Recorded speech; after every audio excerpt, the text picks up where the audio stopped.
నమస్కారం. రేపటి విశిష్టతని ఇప్పుడు చూద్దాం. రేపు 15వ తారీఖు మే నెల 2025వ సంవత్సరం గురువారం. శ్రీ విశ్వావసునామ సంవత్సరం ఉత్తరాయణం వసంత ఋతువు కృతికా కార్తె. రేపు వైశాఖ మాస బహుళపక్ష తదియ తిథి. రాత్రి 4 గంటల 2 నిమిషాల వరకు తదుపరి చతుర్థి తిథి. జ్యేష్ఠ నక్షత్రం మధ్యాహ్నం 2 గంటల 7 నిమిషాల వరకు తదుపరి మూలా నక్షత్రం. శివం యోగం ఉదయం 7 గంటల 2 నిమిషాల వరకు తదుపరి సిద్ధ యోగం. వాణిజ్య కరణం మధ్యాహ్నం 3 గంటల 18 నిమిషాల వరకు భద్ర అంటే విష్టికరణం. రాత్రి 4 గంటల 2 నిమిషాల వరకు తదుపరి భవకరణం ఉంటాయి. సూర్యుడు వృషభ రాశి కృతికా నక్షత్రం 2వ పాదంలో సంచరిస్తున్నాడు. చంద్రుడు వృశ్చిక రాశిలో మధ్యాహ్నం 2 గంటల 7 నిమిషాల వరకు తదుపరి ధనస్సు రాశిలో సంచరిస్తాడు. నక్షత్ర వర్జం రాత్రి 10 గంటల 47 నిమిషాల నుండి 12 గంటల 31 నిమిషాల వరకు. అమృతకాలం తెల్లవారుజామున 4 గంటల 28 నిమిషాల నుండి ఉదయం 6 గంటల 13 నిమిషాల వరకు. హైదరాబాద్ ప్రాంతం వారికి రేపు సూర్యోదయం ఉదయం 5 గంటల 44 నిమిషాలకు, సూర్యాస్తమయం సాయంత్రం 6 గంటల 41 నిమిషాలకు. చంద్రోదయం రాత్రి 9 గంటల 11 నిమిషాలకు, చంద్రాస్తమయం ఉదయం 7 గంటల 24 నిమిషాలకు. అభిజిత్ ముహూర్తం పగలు 11 గంటల 47 నిమిషాల నుండి మధ్యాహ్నం 12 గంటల 39 నిమిషాల వరకు. దుర్ముహూర్తం ఉదయం 10 గంటల 3 నిమిషాల నుండి 10 గంటల 55 నిమిషాల వరకు. మరలా మధ్యాహ్నం 3 గంటల 14 నిమిషాల నుండి సాయంత్రం 4 గంటల 6 నిమిషాల వరకు.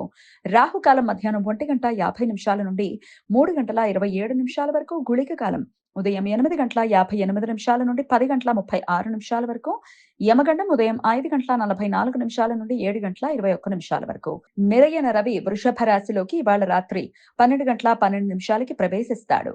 అప్పటి నుండి వృషభ మాసం ప్రారంభమవుతుంది. తమిళ సౌరమాన పంచాంగం ప్రకారం వైశాఖి మాసం రేపటి నుండి ప్రారంభమవుతుంది. రేపు వృషభ సంక్రాంతి. పితృదేవతలకు శ్రాద్ధ విధులను నిర్వర్తించడానికి అనుకూలమైన విష్ణుపద పుణ్యకాలం రేపు సూర్యోదయం నుండి మధ్యాహ్నం 12 గంటల 12 నిమిషాల వరకు ఉంటుంది. నిరయన గురు మృగశీర్ష నక్షత్రం 3వ పాదం మిథున రాశిలోకి ఇవాళ రాత్రి 10 గంటల 36 నిమిషాలకి ప్రవేశిస్తాడు. రేపటి నుండి శ్రీ సరస్వతీ నది పుష్కరాలు ప్రారంభమవుతాయి. మూలా నక్షత్రం ధనస్సు రాశిలో 11 తారకల సముదాయం ఈ నక్షత్రం. హిందూ పురాణాల ప్రకారం మూలా నక్షత్రానికి గ్రహ ఆధిపత్య దేవత కేతువు. నిరుతి అనే రాక్షసుడు సంరక్షకుడు. అందుచేతనే ఈ నక్షత్రం తీక్షణ దారుణ స్వభావంతో ఉంటుంది అని విశ్లేషణ. శుభముహూర్త నిర్ణయ విషయంలో మూలా నక్షత్రానికి సామాన్య ప్రాధాన్యత ఉంటుంది.